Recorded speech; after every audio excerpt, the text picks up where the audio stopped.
వాస్తవంగా నేను అప్పుడు ఏపీ 24/7లో చేస్తున్నప్పుడు ఎక్కడో రోజు సాయంత్రం మధ్యాహ్నం పూట ఇంటి దాకా లంచ్కి వెళ్ళి ఓపిక లేక అక్కడ ఏదో క్యాంటీన్ల దగ్గర తినేసేవాడిని నేను రోడ్డు బయట అక్కడ. అప్పుడు ఒక రోజు పరిచయం చేసుకుని తను నాకు పరిచయం అయి చెప్పినటువంటిది ఏంటంటే, నేను ప్రధానమంత్రి నరేంద్ర మోడీ గారికి ఆర్థిక టీం ఉంటుంది, సలహాలు ఇచ్చే టీము 20-30 మంది, అందులో వన్ ఆఫ్ ద మెంబర్ని అన్నాడు నాకు. ఒక విజిటింగ్ కార్డు కూడా ఇచ్చారు అప్పుడు, ఫైనాన్షియల్ ఎక్స్పర్ట్ అనేటటువంటిది. సరే అని తర్వాత ఈ బడ్జెట్ పెట్టినప్పుడు మామూలుగా ఆర్థికవేత్తలతో కూర్చోబెడతాం కదా, ఆయన కూడా పిలిచాను, వచ్చి డిబేట్లో పార్టిసిపేట్ చేశారు.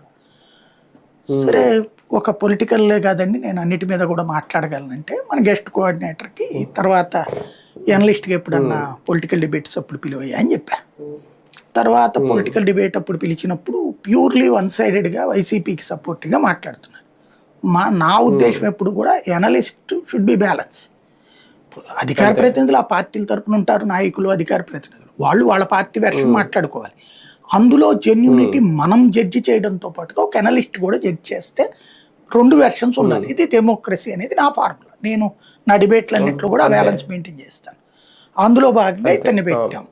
ఇతను వన్ సైడెడ్గా మాట్లాడుతుంటే నేను లైవ్లోనే అన్నా, మీరు ఇట్లా మాట్లాడేటప్పుడు వైసీపీ ఎనలిస్ట్ అని పెట్టుకోవాలి, మీరు డైరెక్ట్గా ఎనలిస్ట్ అనుకోకూడదు, మీరు ఎనలిస్ట్ అని చెప్పినప్పుడు నేను ఆహ్వానించాను, మీరు ఇట్లా చేస్తున్నారని చెప్పాను. అయిపోయింది. సీన్ కట్ చేస్తే ఒక 2-3 అవర్స్ తర్వాత నాకు వైఎస్ వివేకానంద రెడ్డి నుంచి ఫోన్ అనమాట. ఇతను కాన్ఫరెన్స్కి వెళ్ళిపోయాడు అనమాట, ఆయనతో పక్కన కూర్చొని మాట్లాడిచ్చాడు లేకపోతే ఏమో కానీ